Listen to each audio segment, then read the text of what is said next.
The auction block smelled of pine resin and cold iron. Lyra had memorized that smell 3 years ago, the first time they'd hauled her up here. She'd memorized it the second time, too. By the third, she'd stopped memorizing anything at all, because memory was a luxury that cost more than she had. The Great Hall of Veldmore's slave market was carved directly into the belly of a mountain, its stone walls sweating with the cold that lived permanently in the north. Torchlight clawed at the shadows without ever quite defeating them. The buyers sat in tiered galleries above, their faces half visible, their breath visible in the frozen air, as small white ghosts that drifted up and vanished. Lyra stood on the stone platform in a dress that was clean. They always made the merchandise clean, with her wrists bound in front of her by a rope thin enough to be decorative and strong enough to mean it. Her silver-white hair had been combed out loose, falling past her waist, because the traders knew what it was worth. Not many Omegas had hair that color. Not many Omegas looked the way she looked, with those amber eyes like November honey, with that face that was all contradictions, soft jaw, sharp cheekbones, a mouth that looked made for something other than silence. She kept her eyes on the middle distance. She did not listen to the bidding. She was listening instead to the chain. Somewhere beneath this hall, she'd found it 2 days ago while they'd kept her in the holding cells, there was a drainage channel that ran under the mountain. And in that drainage channel, running directly beneath the main dungeon block, was a hollow space just wide enough for a man to crawl through. She'd scratched the route into the inside of her left forearm with a broken nail while the guards changed shifts. 4 turns, 2 drops, 1 iron grate that could be lifted from below if you had something thin and strong enough to wedge under the hinge. She'd used her own hairpin for that. The map was still there, pressed into her skin in small, careful lines that looked almost like a decorative scar from a wound long healed. She'd had practice making them look accidental. Sold. The trader's hammer came down. Lyra finally looked up. In the gallery above, a man had risen to his feet, not because he'd won the bid, but because everyone else had stopped bidding when he entered the room. She hadn't noticed him come in. She noticed him now. He was tall enough that the gallery ceiling forced him to angle slightly sideways as he stood, though he didn't seem to register this as inconvenience. He wore the traveling clothes of a northern lord, charcoal wool, no decoration, and his dark hair was slightly wind-blown, which meant he'd ridden hard to get here. His face was the kind of face that made you understand, at once, why certain men were called kings and certain men were not. She didn't know him. She knew of him. Everyone in the Northern Territories knew of Cale Donvir, Alpha King of the Veldmore provinces, the man who had united 6 fractured clans at 22 years old and held them together through 7 years of blood and winter. They said his eyes were dark as wet slate, that they turned gold when his instincts rose, that no one had ever seen him show fear. He was looking directly at her, not the way men usually looked at things on auction blocks, not with assessment or hunger or the calculating squint of an investor. He was looking at her the way a man looks at something that has just surprised him. Brief, sharp, involuntary. And then he looked away. The trader announced the price, announced the buyer, announced that the transaction was complete, that the Omega named Lyra of No House would now enter the service of the Donvir household, and that her contract would be handled by the king's steward. Lyra let them lead her down from the platform. She was already thinking about the dungeon beneath the north tower of Donvir Keep. She'd heard there were 37 prisoners there. She'd been working toward them for 6 months, sliding from household to household, gathering information the way other people gathered coin, quietly, steadily, for a purpose that mattered more than comfort. She had not planned on being sold to the man those prisoners feared most. She adjusted. Donvir Keep sat on a cliff above a gray sea that seemed to breathe. Lyra watched it grow as the horses climbed the coastal road, first a dark shape against darker sky, then a structure of rough-hewn granite that had been built not to be beautiful, but to be permanent. The sea wind hit them hard enough that the horses leaned into it, and the salt in the air scraped her lips raw within an hour. The king rode ahead. He hadn't spoken to her since the auction hall. His steward, an older man named Torben, with a soldier's bearing and a librarian's eyes, had been the one to explain her duties during the 3-day ride north. She would serve in the keep's household. She would not enter the eastern wing without permission. She would not speak to prisoners. She would not— "I understand," she'd said. And Torben had looked at her with an expression she recognized. The particular wariness of a man who has been working for a difficult person long enough to respect the difficulty, and who knows immediately when someone else might be equally difficult. They passed through the keep's gates as the sun set, which turned the granite walls the color of old amber, which turned the torchlight to copper, which turned the king's dark hair to something that briefly looked like fire. Lyra filed this observation away with the clinical detachment of someone who had learned that beauty was only relevant when it was an obstacle or a tool. Her room was a servant's room, small, cold, with a single window that looked north toward the sea. She sat on the edge of the bed and pressed her fingers to the inside of her left forearm, counting the lines of the map she'd scratched there. 4 turns. 2 drops. 1 iron grate. But that was Veldmore. This was Dawnveer. She needed a new map. She lay back and stared at the ceiling and thought about Morel. Morel, who was 12 years old and had been in the dungeons of Dawnveer's North Tower for 7 months because his father had spoken against the king at the wrong moment. Morel, who had been a baker's son and who had never once in his life done anything worth imprisonment. Morel, whose older sister Aella had found Lyra in a market in Varick 6 months ago and had told her everything, with the specific, desperate clarity of a person who has run out of other options. "He's sick," Aella had said. "He won't survive another winter in there." Lyra had said, "Tell me the floor plan of the North Tower." She always started with the floor plan. The first thing she learned about the Alpha King was that he didn't sleep much. She discovered this on her 3rd night in the keep, when she rose at the 2nd bell, the deep, dark hour that belonged to no shift, and moved through the corridor toward the kitchens, on the pretense of fetching water. She'd mapped the main hall by then. She needed the lower corridor. He was standing at the far end of it, not pacing, not restless. Simply standing at the window with one arm braced against the stone frame, looking out at the sea, fully dressed, his hair still slightly damp from what must have been a late bath or the rain that had come through at midnight. A single torch burned low at the corridor's end, and in its dying light, he looked less like an Alpha King and more like a man who was tired of carrying something too heavy to put down. Lyra stopped. He did not look at her. "You're not fetching water," he said. His voice was lower than she'd expected. Most men of power spoke at a pitch designed to carry across rooms. His voice was the kind that didn't need to travel. It simply arrived. "I was going to," she said, "at the 2nd bell. I couldn't sleep. Neither could I." He finally turned. In the corridor's darkness, his eyes were unreadable. 2 shadows in a face made of shadows. New slaves often can't. The first month is the hardest. He said it without either apology or cruelty, the way someone states a fact about weather. Lyra looked at him and thought, he's done this long enough that he doesn't think about it anymore. The buying of people, the keeping of them. It's simply part of the geography of his life. She thought this and felt the familiar cold hardening in her chest that kept her useful. "I'll fetch the water," she said. "There's a rain cistern 3 steps behind you," he said. "Faster than the kitchens." She turned. There was. When she turned back, he was looking at the sea again. She filled her cup and went back to her room and lay in the dark and thought, he notices things. This was, she decided, going to be the most difficult map she'd ever drawn. She found the North Tower's drainage route on her 9th day.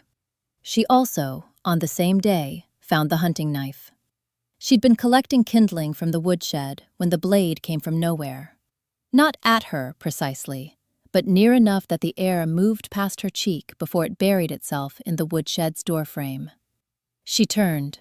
3 men she didn't recognize, not in keep livery, one of them already reaching for her arm with the particular casualness of someone who has done this enough times to stop being nervous about it. She moved. She was not, had never been, a woman who waited for rescue. What happened next was brief and efficient, and left one man with a broken wrist and another with a split lip. The third ran. Lyra retrieved the knife from the doorframe, a southerner's blade, the kind that came from the river trade, with a distinctive blue-gray handle she recognized from a merchant caravan she'd seen outside the gates 2 days ago. She pressed her back against the woodshed wall and breathed through the shaking. She was still standing there when the shadow fell across the doorway. Cale Donvir filled the frame the way mountains fill horizons, not sudden, but total. He looked at the 2 men on the ground. He looked at the knife in her hand. He looked at her, and his expression was not the expression of a man who had expected to find his new slave standing in the wreckage of an attempted abduction. His gaze moved to her arm. She'd cut herself on the second man's ring, a scraping wound along her forearm, her left forearm, and blood was running down toward her wrist in a thin line, tracing the edges of the old scars there, making them visible. She saw the moment he noticed, the faint lines, the too deliberate pattern of them. She flipped her arm. "It's nothing," she said. "A scratch." He crossed the shed in 3 steps and took her arm, not roughly, but with the complete authority of someone who has never had to ask twice, and turned it over. His thumb pressed just below the wound to slow the bleeding, and his fingers curled around her wrist, and the warmth of his hand was a physical shock after days of cold stone and cold air. He was looking at the scars. She kept her face empty. "These are old," he said. "Yes, this isn't." His thumb moved across the fresh cut, and she felt it everywhere, a heat that had nothing to do with the wound, and everything to do with the way a person's body betrays them when it has been kept cold long enough. "I heal quickly," she said. He looked up at her then, and she saw his eyes up close for the first time. Dark as deep water, and still, completely still. The way water is still when something large is moving beneath the surface. "Who sent them?" he asked. "I don't know." "The knife is a river trade blade, specific provenance." She said nothing. He looked at her for a long moment. That particular patient stillness of a man who has learned to wait for lies to run out of air. Then he released her arm. "Come inside," he said. "That needs to be dressed." The keep's physician was away treating a fever outbreak in the lower village. This was how Lyra ended up, seated on a low stool in the king's private study, with a lamp burning on the table between them, while Cale Donvir sat across from her with a clean cloth and a jar of pine resin salve, and the particular focused attention of a man who had bandaged enough wounds to know how. The room smelled of parchment and beeswax and something else, something deeper and warmer that she refused to spend time analyzing. He blotted the cut first with the cloth, working with precise, unhurried movements. She watched his hands rather than his face. His hands were large and scarred, in the way hands are scarred by work rather than by carelessness. Old lines, white and fine, across his knuckles and his palm. "Hold still," he said, though she was already still. He reached for the salve. The moment his fingers touched her forearm, barely a pressure, barely anything, the careful, impersonal touch of first aid, she felt her breath catch. It was a small thing, involuntary, the kind of sound that barely qualifies as a sound. He paused. The pause lasted perhaps 2 heartbeats. Then he continued, pressing the salve gently along the cut's edge, and the warmth of it, the salve or his fingers, she couldn't separate them, moved up her arm in a slow wave that she absolutely refused to acknowledge. He was wrapping the cloth now, winding it neatly, securing it. His thumb pressed the bandage's end flat and stayed there for a moment longer than was necessary. 1 moment. She looked up. He was looking at her arm, at the bandage, at the edge of the old scars just visible below it. He wasn't looking at her face. But something had changed in the angle of his jaw, a tension she hadn't seen there before. "The old scars," he said. Not a question this time. "Old," she said again. "They're not from abuse." His voice was careful, the same way the bandaging had been careful. The placement is too deliberate, too consistent. Her heart made a sound in her ears she was not going to explain later as anything other than fear. "Some people scar deliberately," she said. "I've heard it's done for ritual purposes in the eastern valleys." He finally looked at her face. She met his eyes steadily, the way she'd trained herself to for years. And she held the eye contact with the easy confidence of someone telling a complete truth. He let it go. But his eyes had darkened slightly, not with suspicion exactly, with the look of a man filing something away for later. "You moved well," he said. "In the woodshed. Better than a household slave should." "I've been in many households," she said. "Some of them required it." This, at least, was true. He stood, capping the salve jar, and she stood too, and for a moment they were both standing in the small radius of lamplight, with almost no distance between them and the whole dark keep silent around them. "Don't go out alone at night," he said, "until I know who sent those men." "And if I need water at the second bell?" she asked. Something moved across his face, quick and gone, almost like the shadow a bird makes crossing the sun. "I'll have a cistern put in your corridor," he said. She walked back to her room with her bandaged arm held carefully, and her thoughts moving in 6 directions at once. And she told herself very firmly that the warmth still lingering under the bandage was purely the residual effect of the salve. She told herself this several times. 10 days passed. She mapped the lower corridor. She mapped the supply tunnels. She found a passage behind the granary store that connected, through a series of root cellars, to a forgotten servants' door in the base of the North Tower's outer wall. She also, incidentally, began to understand the keep. Not the architecture, she'd understood that quickly. She began to understand the people in it. The cook who hid mead in the flour barrel. The young guard named Oswin, who read poetry at his post and flushed crimson when anyone caught him. The steward, Torben, who had been with Kale since the first clan war, and who watched his king the way old soldiers watch the horizon. Always, always checking. And she began to understand, against her intentions, the king himself. He rode out at dawn every day, regardless of weather. He worked late. He ate simply and without ceremony. He had a dog, a massive gray-muzzled hound named Breck, who slept at the foot of his chair in the hall, and who regarded everyone with equal suspicion, except Lyra, who had, on her 4th day, given him a heel of bread when no one was watching. Breck followed her everywhere after that. This was how she ended up in the king's study. She'd been following Breck, or Breck had been leading her. The distinction felt philosophical. When the dog pushed open a door that was slightly ajar, and padded inside and settled beside the chair where Kale was sitting with a spread of maps across his work table. She should have retreated. She did not retreat. "He likes you," Kale said without looking up from the maps. "I gave him bread," she said from the doorway. "He remembers kindness."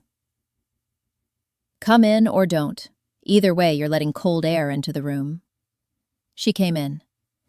The maps on the table were campaign maps, northern coastline, marked with troop positions and trade routes. She crossed to where Breck had settled and crouched to scratch behind his ears, and from there she could see the maps more clearly than she should have. She kept her eyes carefully on the dog. "You're literate," Kale said. She looked up. He was watching her.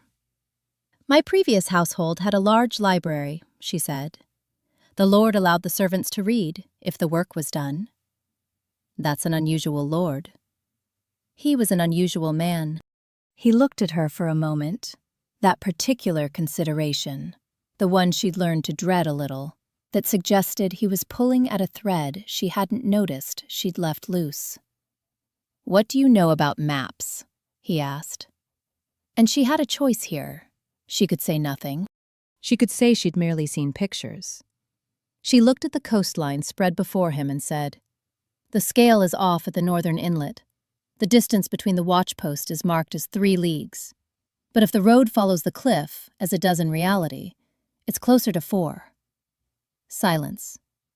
"You've traveled that road," he said.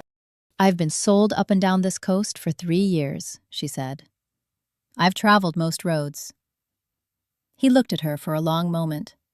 Then he moved the lamp slightly, illuminating a section of the map she hadn't been able to see, and said, "What about here?"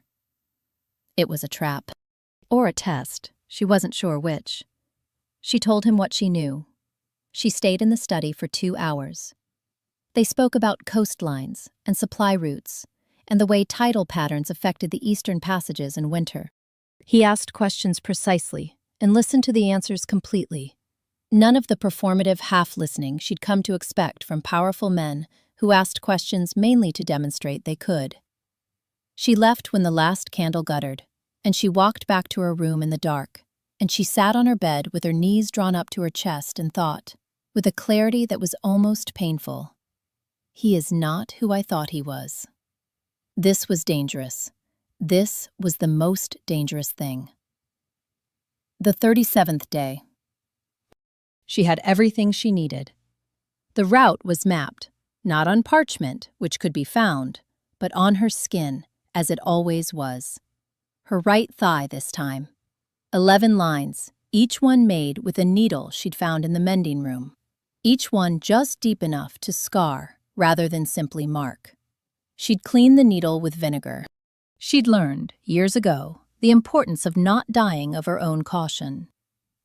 The boy Morel was in the northern cell block, 3rd cell from the east end.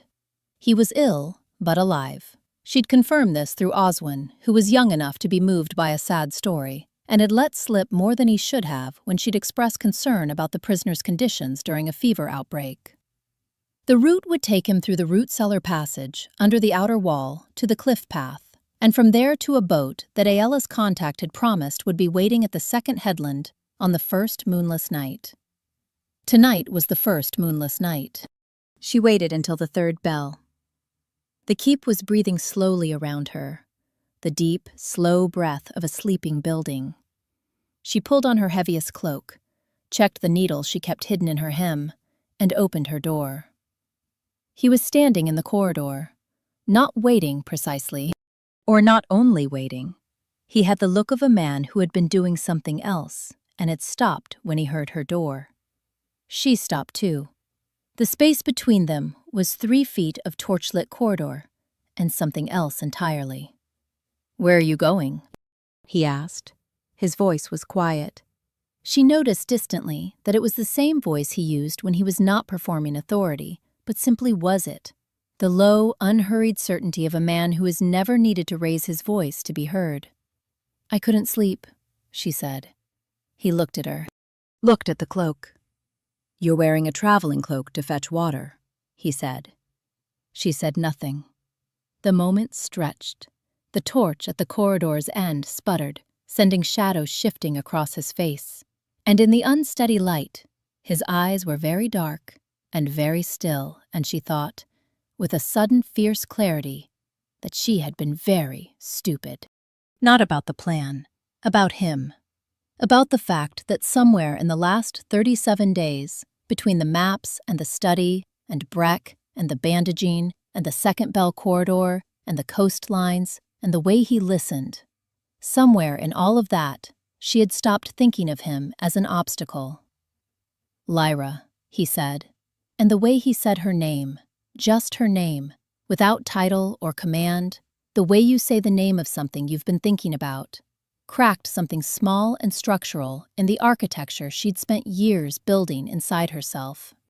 "There's a boy in your north tower," she said. "He's 12 years old. His name is Morel. He's been there for 7 months, and he's sick, and he has done nothing to deserve—" "I know who he is," Cale said. She stopped. "His father spoke against me publicly at the Varick Assembly," he said. "He accused me of diverting grain shipments from the southern villages to fund the garrison expansion." Was it true? No, he said, but I understand why it looked that way. And I have... He paused. The pause had texture to it, the kind that comes from a man measuring his words against something that cost him to say. I have made the mistake of keeping him here, because releasing him too quickly would have looked like I was admitting the accusation had merit. She stared at him. Pride, she said.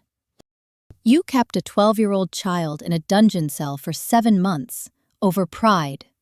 Politics, he said, which is frequently indistinguishable from pride at the highest levels. I know that. I have known that for... He stopped, pressed his mouth closed. Something moved across his face that she had not seen there before and could not entirely name. How long have you been planning this? She looked at him. Since before I came here, she said. He was very still. The auction, he said. You were... I needed to be inside a household that had access to this coast. The river trade network was my route. The men in the woodshed were the trader who sold me, trying to recover his investment, once he realized I deliberately steered myself into your bid. She watched him understand it. Watched him understand all of it. The maps, the study, the questions about the coastline. Watched him recalculate every conversation they'd had in the last 5 weeks, through the new lens of this truth. His expression did not become angry. It became something she had far less experience reading. Show me, he said. The map. She held his gaze for a long moment. Then she pulled up the hem of her traveling cloak and showed him her right thigh. The 11 lines were clean and deliberate, healed to pale scars, a miniature of a route she'd spent weeks constructing. She heard him breathe, a sound that was almost nothing, barely air, but in the silence of the corridor, it was everything. His hand moved. He stopped himself. She watched the stopping, the absolute controlled stillness of a man holding himself back from something, and her heart did something complicated and structural and entirely involuntary. I'll open the North Tower, he said. Tonight. He did not send guards.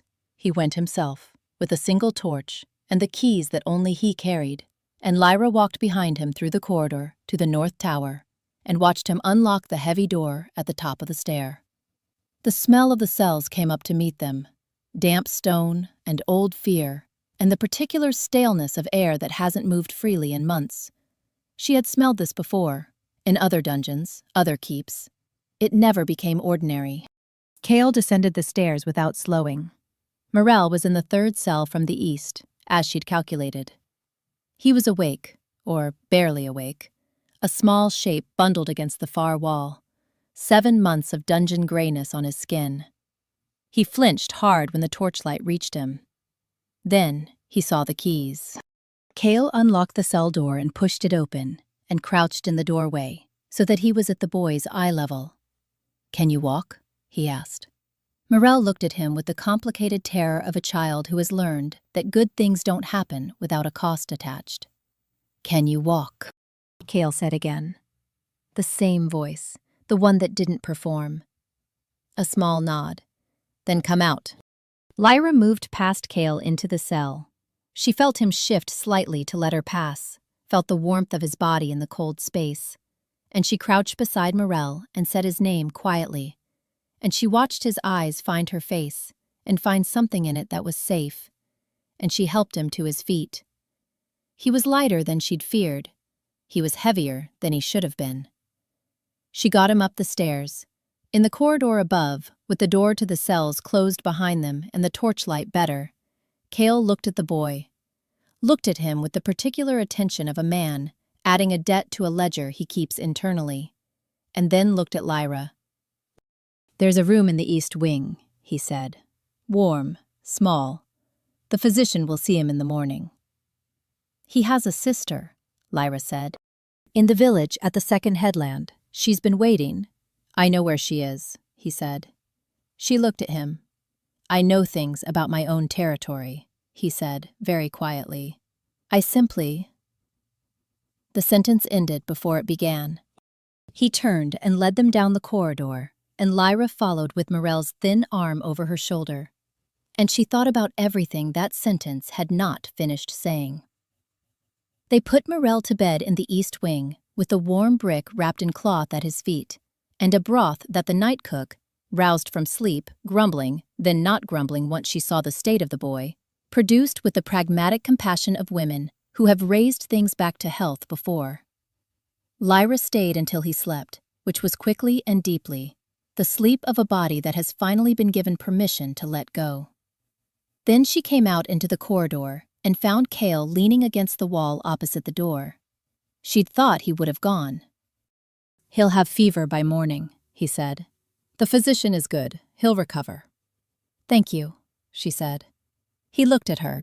She had not thanked him for anything before this. She was aware of it as a change in the texture of the air between them. "Come," he said. She followed him to the great hall, where the fire had burned down to deep orange coals, and the hound Breck was asleep in front of them, a gray hill of breathing fur. Cale sat on the hearthstone, and after a moment Lyra sat beside him, and they were both very close to the dying fire and to each other, and the hall was enormous and empty around them. "How many?" he said. She looked at the coals. "This is the 9th, she said. 9 in 3 years. 9 escapes. 9 people who had no one else."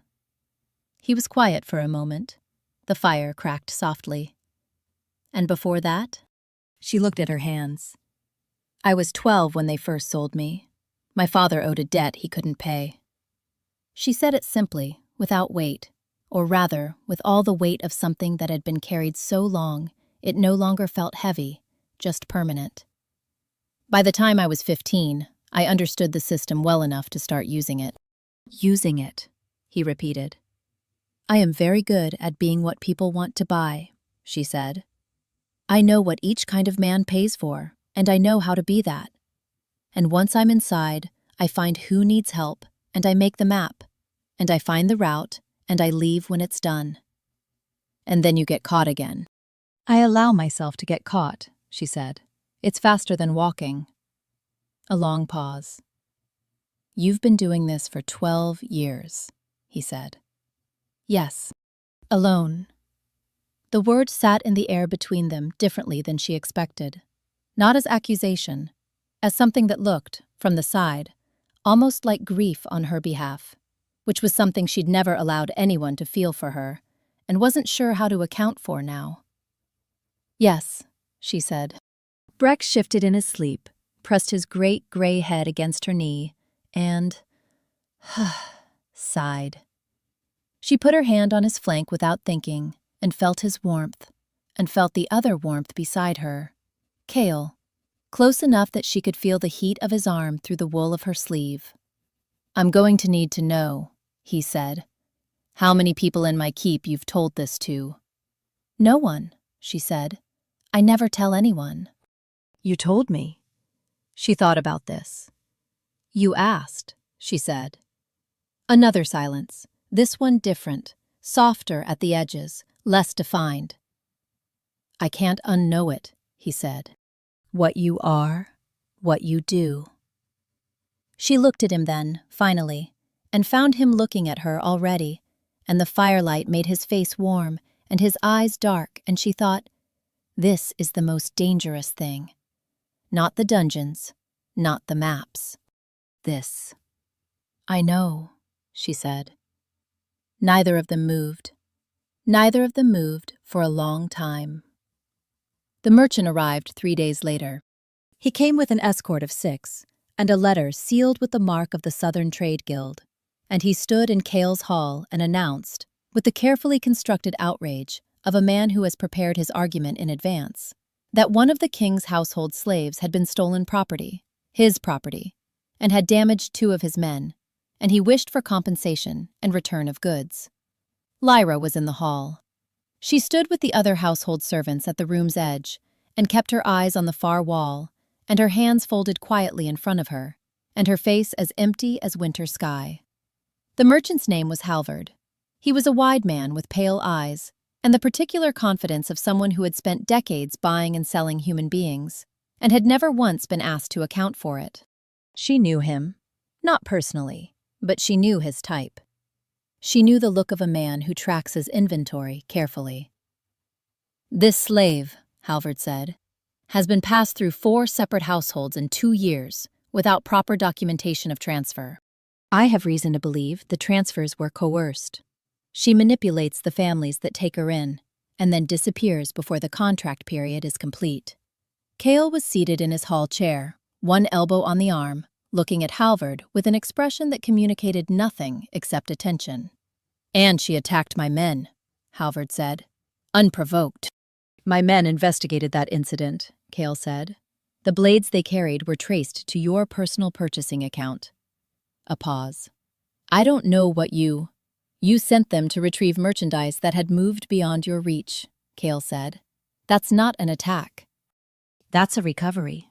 He paused, and it failed. The hall was very quiet. Halvard looked at Lyra. She looked back at him. There was a thing in his eyes, not quite fear, not quite recognition. The look of a man seeing, perhaps for the first time, the actual dimension of what he thought he'd owned. "She is dangerous," Halvard said. "Whatever she's told you." "She's told me she spent 3 years helping prisoners escape from illegal detentions," Kale said, and the room went very still.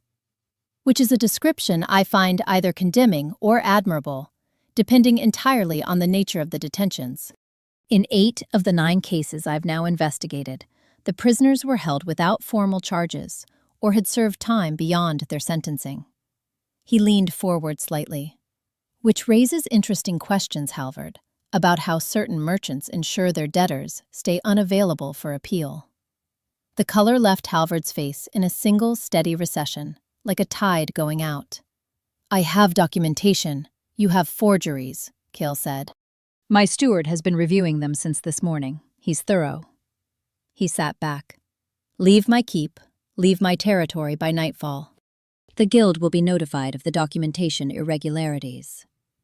Halvard left. He did not leave gracefully. In the aftermath of it, the room rearranging itself, servants exhaling, Torben making a quiet note on his parchment, Lyra stood at the room's edge and felt something strange moving through her. Not relief, precisely. Relief had a familiar texture, practical and clean. This was something else, something that pressed upward from somewhere under her ribs, and didn't have a word she'd been keeping in her vocabulary. She looked at the king. He was already looking at her. Across the hall, across the distance, in the ordinary afternoon light of a northern winter, he looked at her with those dark eyes that she had spent 7 weeks learning and not finishing learning, and she felt her breath do something it had never done before in the vicinity of a powerful man. It simply stopped being a strategy. She found him that night at the cliff's edge. She hadn't intended to find him.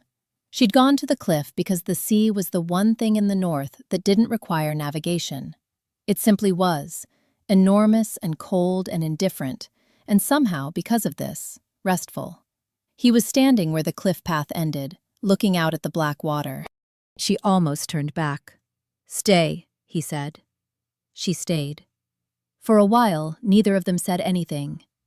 The wind came off the sea with enough force to press her hair back from her face and make the torches in the gatehouse sockets flare and gutter behind them. Below, the water moved against the rock in slow, heavy surges. "I've been thinking," he said, "about the scars." She was quiet. "Not just the ones on your thigh," he said.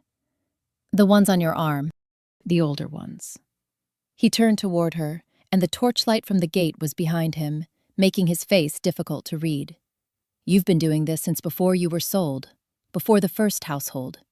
You've been carrying maps on your skin since you were 14, she said. He was quiet for a moment. 14, he said. "The first one was a girl from my village. Her husband sold her when she couldn't pay his debts. I knew where she was being held. I just needed a way to..." She stopped. "I just needed to remember the route without anyone being able to find it. And you've been doing it ever since." "Yes. Alone."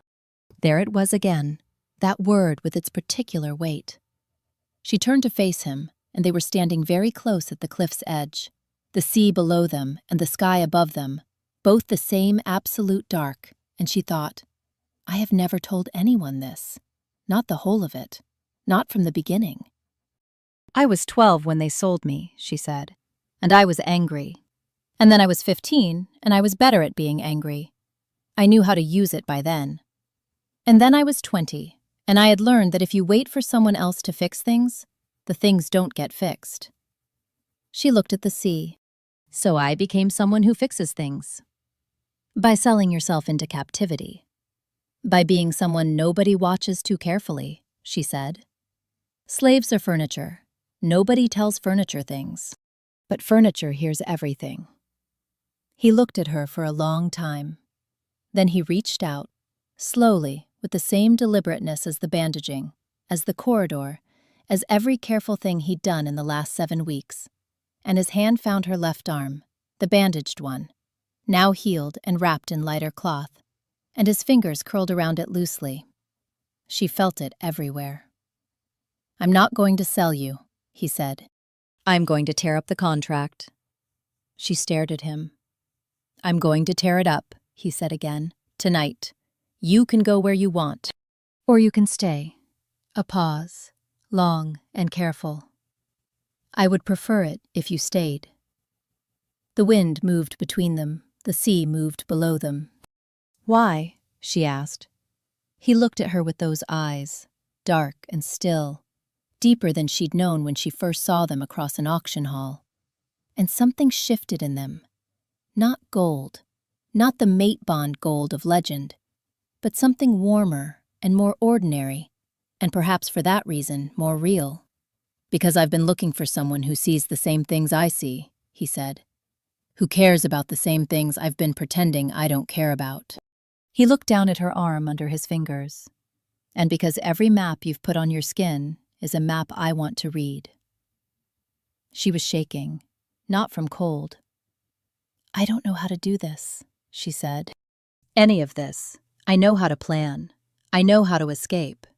I don't know. She stopped. Neither do I, he said. I know how to hold a kingdom together. I don't know. He stopped too. They stood there at the edge of the cliff, 2 people who were extremely competent at everything except this. And the sea kept moving below them, and neither of them moved first. And neither of them moved first. And then both of them moved at the same time, her hand finding his arm, his forehead dropping to her hair. Just that. Just the warmth of it. Just the breathing. He tore up the contract the next morning. She watched him do it. Watched his hands, those scarred, capable hands, pull the parchment apart with a clean, final tear, and drop the pieces into the hearth fire. Watched them catch and curl and become nothing. You're free, he said. I know, she said. She stayed. The weeks that followed had a quality she didn't have a word for. Not happiness exactly, which was too simple, but something fuller and more complex, something with edges and texture and the occasional sharp corner that she was learning to navigate rather than avoid. She stayed in the keep. Officially, she took the role of the king's cartographer, which was Torben's gently diplomatic solution to the question of what title to give a woman who knew every secret passage within 100 leagues and had a better head for route planning than any of the king's actual military advisors. She mapped things that needed mapping. She also, in the quiet hours, began teaching Oswin to read the maps he'd been guarding. The young guard who'd helped her without knowing it, who deserved to understand what he'd been part of. Cale watched her do this from the doorway of the study one afternoon and said nothing. But the angle of his shoulders had changed from the angle they held when he was merely present. She'd learned to read his body the way she read coastlines, through accumulation of small detail, through what the terrain revealed rather than what it declared. He did not say sweet things, but he put the rain cistern in her corridor. He made certain, without announcing it, that her room had a fire laid before she returned to it each evening. He left a book on her work table that she'd mentioned once, in passing, that she'd always wanted to read. When she came back from a 3-day scouting ride, he'd asked her to make of the northern coastline, her own request, her own purpose. He was in the courtyard when she arrived. Not waiting, precisely, just present. And when she dismounted, he took the horse's reins and stood close enough that she could feel the warmth of him and said, "How is the second headland?" "Mirel's sister sends her regards," she said. "He's well." Something crossed his face, quick and warm and entirely unguarded, and she thought, there it is, the thing underneath the king, the person. She reached up and adjusted the collar of his coat where the wind had turned it.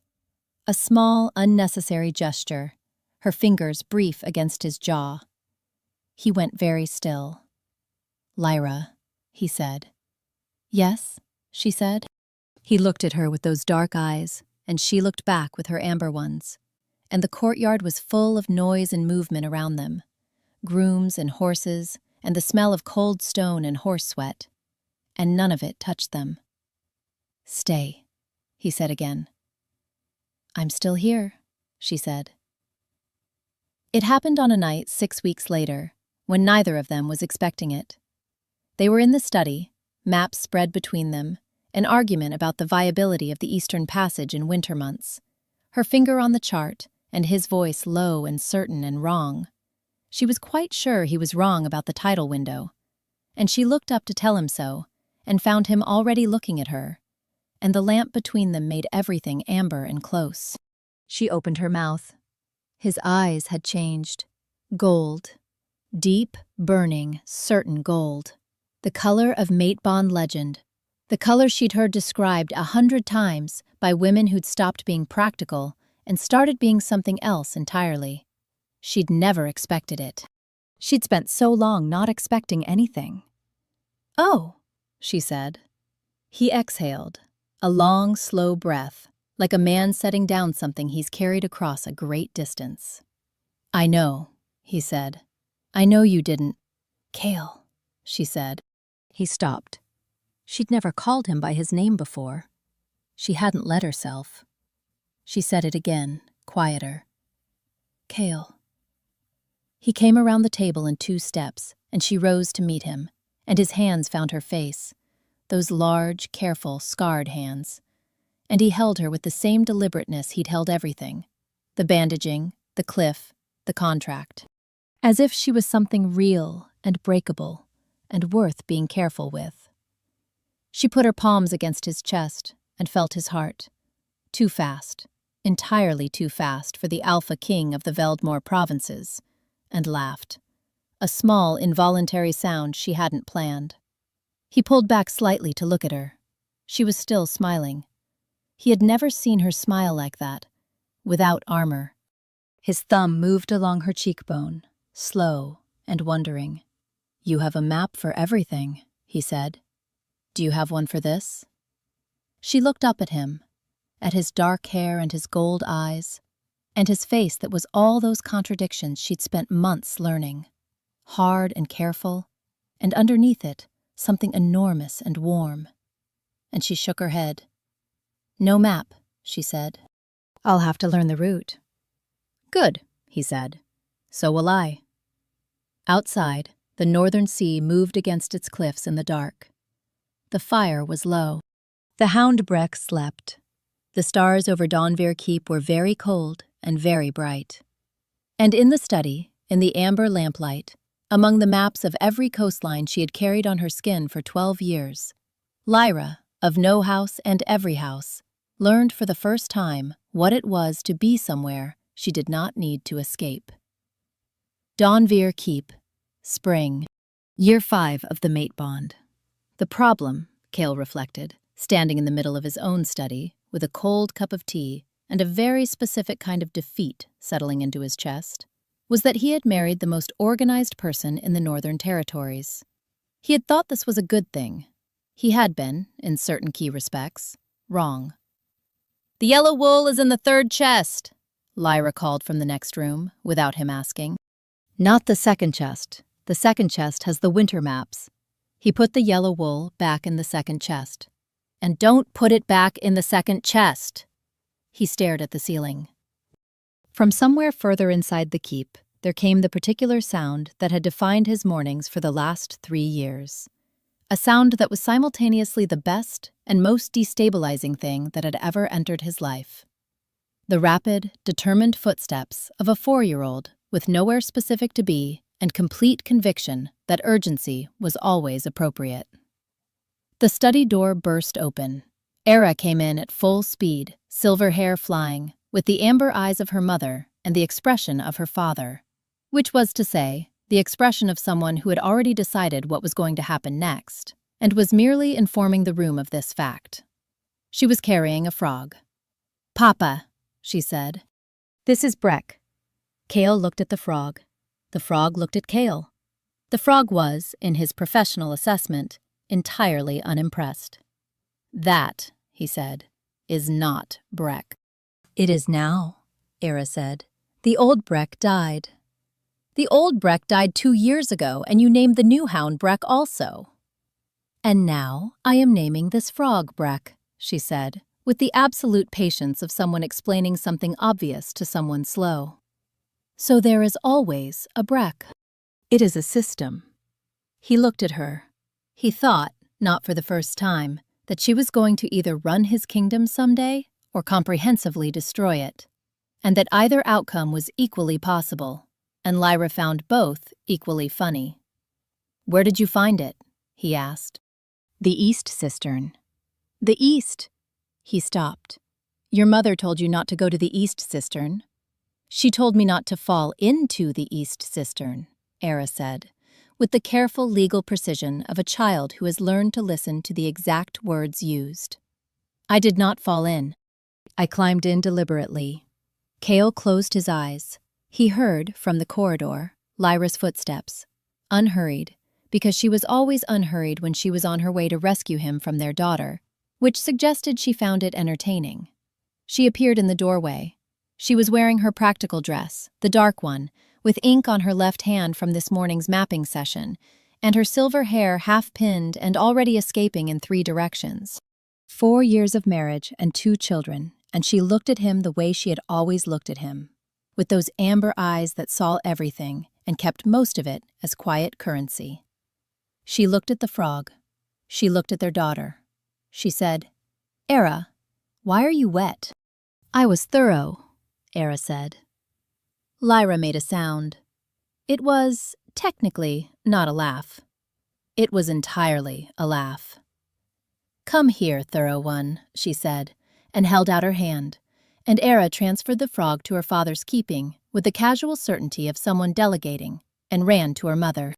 Cale stood in his study with a frog named Breck, and the absolute knowledge that he had never, not once in 7 years of warfare and kingdom-building, felt as comprehensively outmaneuvered as he did on a daily basis in his own home. He put the frog on the windowsill. The frog, at least, seemed comfortable. The second child, Wren, was 2 years old and had inherited his father's silence and his mother's observational precision, which meant he said very little and noticed everything, and had recently discovered that the gap between a low shelf and the floor was exactly wide enough for him to fit through if he was determined. He was always determined. He was found that afternoon in the following places, in the following order.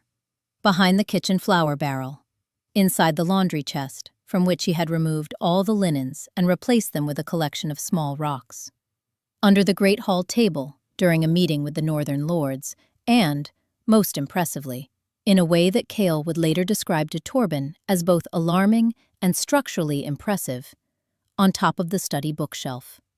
No one had seen him climb it. No one could work out how. "He is, too," Lyra said, holding him on her hip while she looked up at the bookshelf with the expression of a woman conducting a professional assessment. 2 years old. That shelf is 8 feet. "I know how tall my own bookshelf is," Cale said. "He must have used the desk as a platform and the chair back as a step." "He's 2.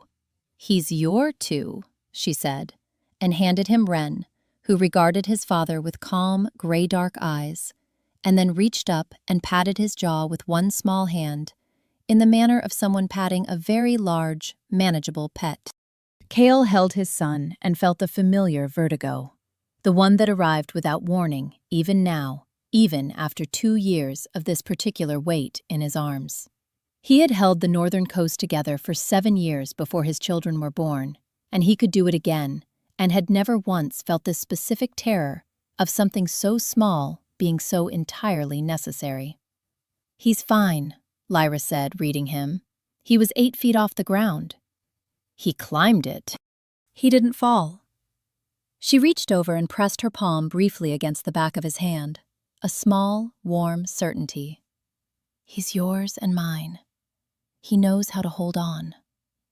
Cale looked at her.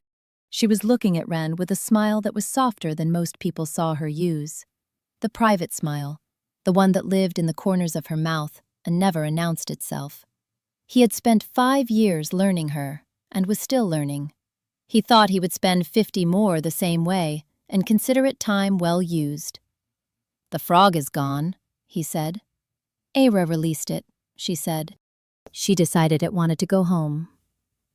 "And if it didn't?" She named it Breck, and told it it always had a place here, Lyra said, which I thought was rather generous. It was Torben who brought it to him. The old steward set it on the work table with an expression that was trying very hard to be professional, and was not quite succeeding, and said, "My lord, your daughter has left you correspondence." Cale looked at the parchment. It was a map, a remarkably good map. The lines were confident, the scale was consistent, the corridors were accurately represented.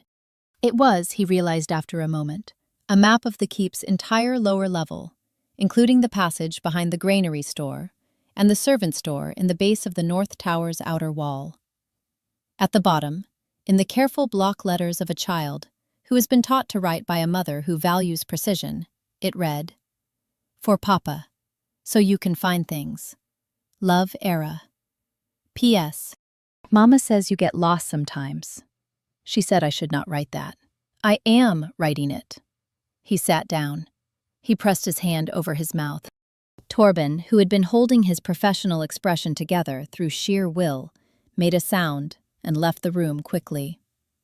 Cale sat alone in his study with his daughter's first map and felt something move through him that had no political utility whatsoever. A warmth that started somewhere in the center of his chest and had nowhere to go except outward, into every part of him. He was still sitting there when Lyra found him. She looked at him, looked at the map, looked at him again.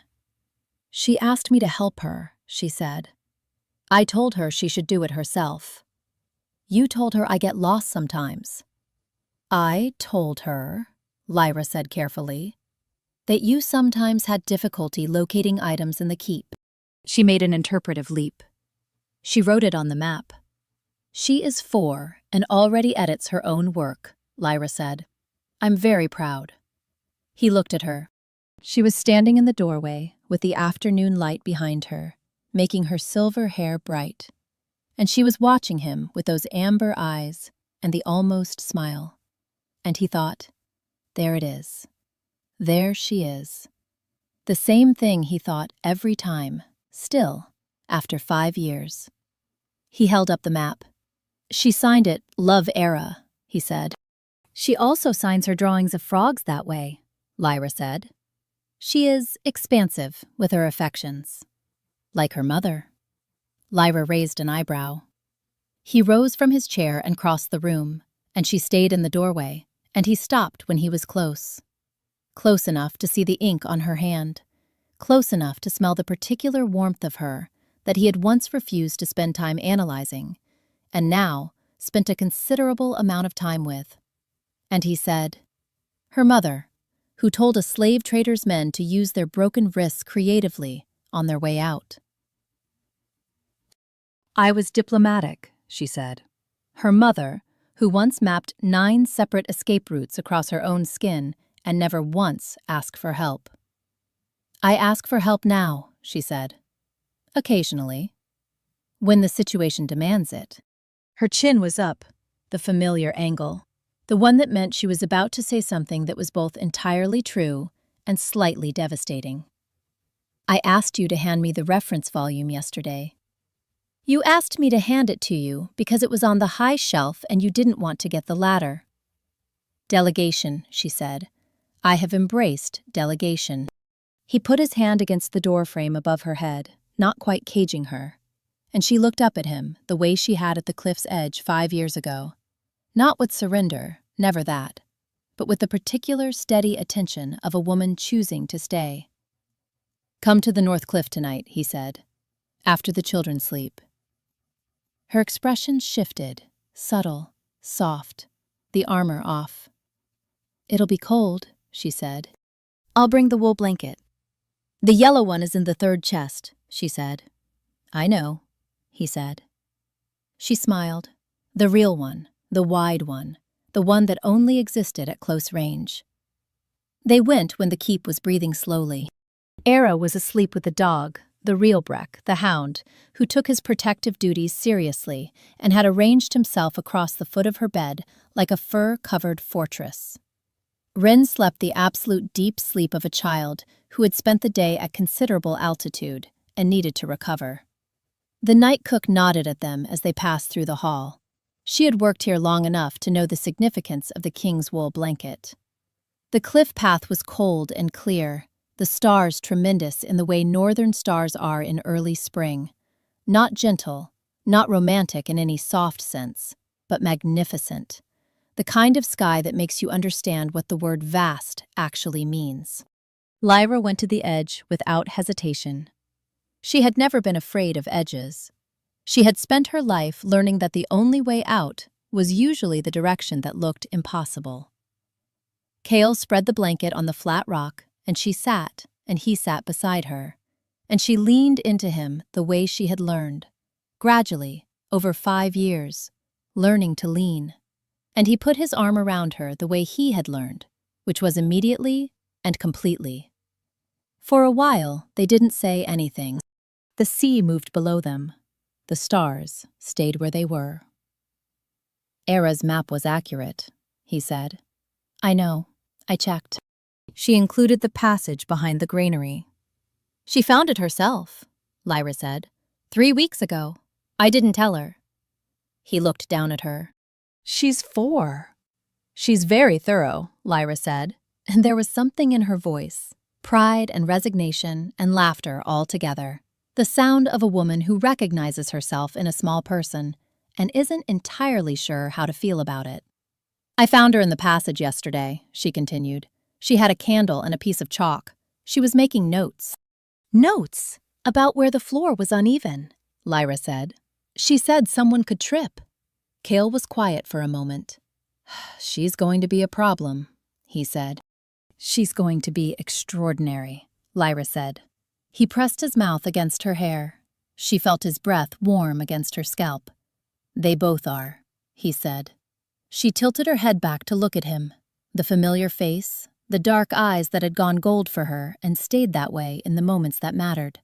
The jaw she'd memorized by now. The way he looked at her when he thought she wasn't watching. Like a man who has been given something he doesn't entirely believe he deserves, and handles it accordingly. She had spent years not knowing how to stay anywhere. She had stayed here. I've been thinking, she said, about the eastern fishing villages, the ones past the second headland. There's a family there. The husband was taken 3 months ago for a debt dispute, and the wife has 2 children under Lyra. I know, I'm not going. Send Oswin, he said, with a letter of pardon. I drafted it last week. She went still. You drafted? I had Torben look into the case, he said. The debt dispute was fraudulent. There's documentation. I didn't tell you because I wanted to see if you were going to try to map your way there yourself. She sat up and looked at him directly. Were you testing me? I was curious, he said, which was not entirely different. She stared at him. He looked back with the expression, the one she had spent years translating, the one that said, I see you completely. I find you entirely impossible. I would not change a single thing. She laughed. It came out before she could be dignified about it. A real laugh, surprised and warm, and she pressed her forehead against his shoulder, because there was no dignified recovery from laughing at your own husband on a cliff at midnight.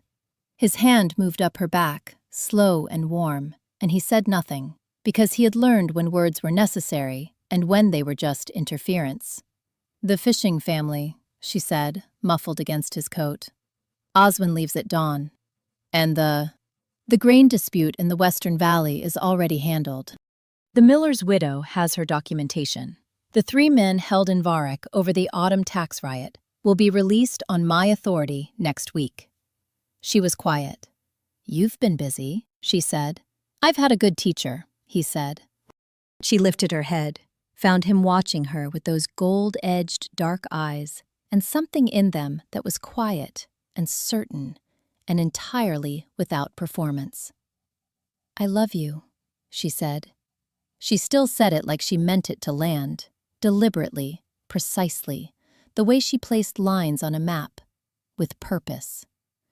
His hand stilled on her back. He set it back the way he did everything important, without adornment, directly, with his whole attention. "I know." She pinched him. He caught her hand and held it. The sea moved below them. The stars stayed vast and cold and bright. In the keep behind them, a small girl slept with her chalk and her ambitions, and a small boy slept at 8 feet of elevation in his father's arms. And the hound Breck kept watch over all of it. And at the cliff's edge, in the last of the winter cold, with spring coming in off the water, the Alpha King and his cartographer queen sat wrapped in yellow wool, and did not need, for once, any map at all. They already knew exactly where they were.